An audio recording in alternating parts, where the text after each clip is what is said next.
सूरज की हल्की किरणें गेस्ट हाउस की खिड़कियों से छनकर अंदर आ रही थीं। रात की बारिश अब थम चुकी थी, लेकिन जोया और आरमान के दिलों में एक नई बेचैनी छोड़ गई थी। जोया ने चुपचाप अपने गीले बालों को तौलिए से सुखाया और तैयार होने लगी। उसने रात की हर बात को झटकना चाहा, लेकिन आरमान का सवाल उसके दिमाग में गूंज रहा था। क्या तुम्हारे दिल में अब भी मेरे लिए कोई एहसास बाकी है? जोया ने खुद को समझाया कि वह बीते कल में नहीं लौट सकती। जो बीत गया वो बीत गया, मैं अब सिर्फ अपने काम पर ध्यान दूंगी, उसने खुद से कहा। आरमान पहले से ही बाहर तैयार खड़ा था। जैसे ही जोया उसके पास पहुंची, उसने बिना कुछ कहे कार का दरवाजा खोल दिया। चलें? जोया ने हल्का सिर हिलाया और दोनों बिना कुछ कहे कार में बैठ गए। खामोश सफर और अधूरे जज्बात। सड़क पर कार की रफ्तार तेज थी, लेकिन भीतर एक अजीब सी चुप्पी पसरी थी। आरमान ने रेडियो ऑन कर दिया। गाने के बोल जैसे उनके दिलों की हालत बयां कर रहे थे। तू जो नहीं तो कुछ भी नहीं है, ये मान लिया दिल ने अब। जोया ने झट से रेडियो बंद कर दिया। आरमान ने उसे देखा, फिर हल्की मुस्कान के साथ कहा, अब भी वही गाने अच्छे लगते हैं। हम पर्सनल बातें नहीं करेंगे, याद है? जोया ने सीधे जवाब दिया। आरमान ने हल्की सांस ली और आगे देखने लगा। कुछ देर बाद जोया ने खिड़की से बाहर झांकते हुए कहा, हमें सीधे ऑफिस जाना चाहिए, वहां प्रोजेक्ट पर काम करना है। ठीक है।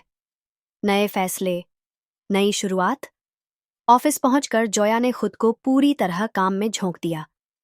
उसने अपनी टीम के साथ एक अहम मीटिंग रखी, जिसमें आरमान भी शामिल था। यह डिजाइन मॉडर्न और क्लासिक का परफेक्ट ब्लेंड होना चाहिए, जोया ने बड़े कॉन्फिडेंस के साथ समझाया।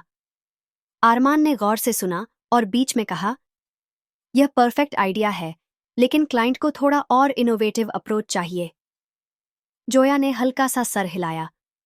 हम इस पर और वर्क कर सकते हैं। मीटिंग खत्म होने के बाद आरमान ने हल्की मुस्कान के साथ कहा, तुम अब पहले से ज्यादा प्रोफेशनल हो गई हो, और तुम अब भी वैसे ही हो, हमेशा कुछ नया चैलेंज देने वाले।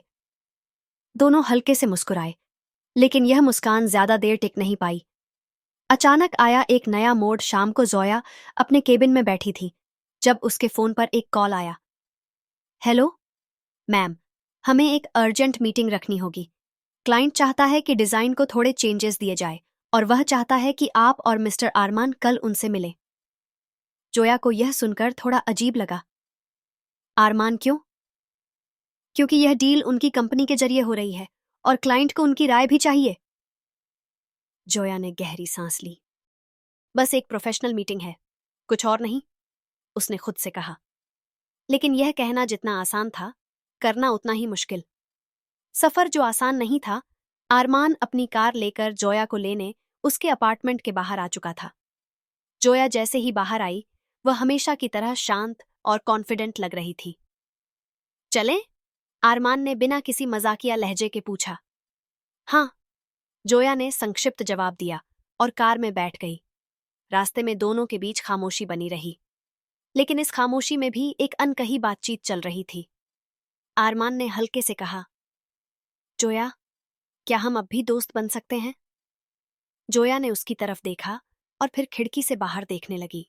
आरमान, कुछ रिश्ते दोबारा वैसे नहीं बन सकते जैसे पहले थे। आरमान ने गहरी सांस ली। शायद, लेकिन कोशिश करने में कोई बुराई नहीं है। जोया ने कोई जवाब नहीं दिया, लेकिन उसके दिल की धड़कनें तेज हो गईं। मीटिंग जो उम्मीद से ज्यादा खास थी, वे दोनों होटल में क्लाइंट से मिलने पहुंचे। क्लाइंट एक प्रतिष्ठित बिजनेसमैन था, जिसे लग्जरी डिजाइन्स में कुछ नयापन चाहिए था। मिस जोया, आपका कॉन्सेप्ट शानदार है, लेकिन मुझे थोड़ा पर्सनल टच चाहिए, कुछ ऐसा जो सिर्फ आपके डिजाइन में हो, क्लाइंट ने कहा। जोया ने कुछ देर सोचा, फिर जवाब दिया, मेरा डिजाइन सिर्फ स्ट्रक्चर नहीं, बल्कि एहसासों को भी दर्शाता है। मैं कुछ ऐसा बनाना चाहती हूं जो इस जगह को एक पहचान दे। आरमान ने उसकी तरफ देखा। यही तो जोया की खासियत है, वह सिर्फ डिजाइन नहीं बल्कि कहानियां गढ़ती है। क्लाइंट ने मुस्कुराकर कहा, तो फिर मैं आप दोनों को पूरा फ्रीडम देता हूं, इस प्रोजेक्ट को बेस्ट बनाइए। मीटिंग के बाद अनकही बातें मीटिंग सफल रही थीं और दोनों वापस लौट रहे थे। आज तुम बहुत प्रोफेशनल लगी, आरमान ने कार ड्राइव करते हुए कहा। क्यों, पहले नहीं थी? जोया ने हल्के कटाक्ष के साथ पूछा। थी, लेकिन पहले तुम्हारे जज्बात भी दिखते थे, अब तुम खुद को छिपाने लगी हो। जोया ने उसकी तरफ देखा और हल्के से कहा, क्योंकि अब मैं टूटना नहीं चाहती। आरमान चुप हो गया। एक खास जगह, यादों का तूफान रास्ते में आरमान ने अचानक कार रोक दी। यह क्या कर रहे हो? जोया ने हैरानी से पूछा। बस कुछ दिखाना चाहता हूं। वे एक पुरानी हवेली के सामने खड़े थे। ये वही जगह थी जहां वे पहली बार किसी प्रोजेक्ट के सिलसिले में आए थे, जब उनका रिश्ता नया नया था। याद है? आरमान ने धीरे से पूछा। जोया की आंखों में बीते पलों की परछाइयां तैरने लगीं, जहां उन्होंने पहली बार साथ में काम किया था, जहां आरमान ने उसे पहली बार खास कहा था, जहां उसने पहली बार महसूस किया था कि वह आरमान से प्यार करने लगी है। लेकिन अब सब बदल चुका था। ये सब दिखाने का क्या मतलब है आरमान? बस ये बताने कि कुछ यादें इतनी खास होती हैं कि चाहकर भी नहीं मिटती। कुछ यादें सिर्फ दर्द देती हैं, आरमान, और कुछ यादें हमें जोड़ती भी हैं। अचानक आया एक और तूफान। उनकी इस गहरी बातचीत को अचानक जोया के फोन की घंटी ने तोड़ा। हेलो? फोन के दूसरी तरफ से घबराई हुई आवाज आई। मैम, ऑफिस में इमरजेंसी है, कुछ डॉक्यूमेंट्स मिसिंग हैं और क्लाइंट नाराज हो सकता है। क्या? मैं अभी आती हूं, जोया ने तुरंत कहा। आरमान ने उसकी परेशानी देखी और कहा, चिंता मत करो, मैं तुम्हारे साथ चलता हूं। दोनों तुरंत ऑफिस की ओर रवाना हो गए। क्या यह प्रोजेक्ट उन्हें और करीब लाएगा? क्या जोया सच में अपने एहसासों से भाग पाएगी, या फिर तकदीर ने उनके लिए कुछ और सोचा है? रात की खामोशी और दिल का तूफान, ऑफिस की इमरजेंसी कॉल ने जोया को बेचैन कर दिया था। उसने फोन काटते ही कहा, हमें जल्दी ऑफिस पहुंचना होगा। आरमान बिना कुछ कहे गाड़ी स्टार्ट कर चुका था। उसकी आंखों में चिंता थी, लेकिन साथ ही एक दृढ़ निश्चय भी था कि वह जोया के साथ खड़ा रहेगा। रास्ते में जोया ने कई कॉल किए, लेकिन टीम से कोई संतोषजनक जवाब नहीं मिला। वह बार बार अपने लैपटॉप में कुछ चेक कर रही थी, और हर बीतते पल के साथ उसकी चिंता बढ़ रही थी। जोया, पैनिक मत करो, हम इसे संभाल लेंगे। आरमान, तुम नहीं समझते, यह प्रोजेक्ट मेरे करियर के लिए बहुत जरूरी है। अगर डॉक्यूमेंट्स मिसिंग हैं, तो यह बहुत बड़ी समस्या हो सकती है। मैं तुम्हारी परेशानी समझता हूं, लेकिन घबराने से कुछ नहीं होगा। हमें शांत दिमाग से सोचना होगा। जोया ने गहरी सांस ली। हाँ, शायद तुम सही कह रहे हो। ऑफिस में हलचल। जब वे ऑफिस पहुंचे तो वहां हड़कंप मचा हुआ था। पूरी टीम डॉक्यूमेंट्स खोजने में लगी थी। रिद्धिमा, क्या पता चला? जोया ने तेजी से अपनी असिस्टेंट से पूछा। मैम, हमें प्रोजेक्ट फाइल्स की सॉफ्ट कॉपी भी नहीं मिल रही। ऐसा लग रहा है जैसे किसी ने इसे डिलीट कर दिया हो। क्या? जोया के हाथ से फाइल गिरते गिरते बची। आरमान ने तुरंत आईटी टीम को बुलाने का कहा।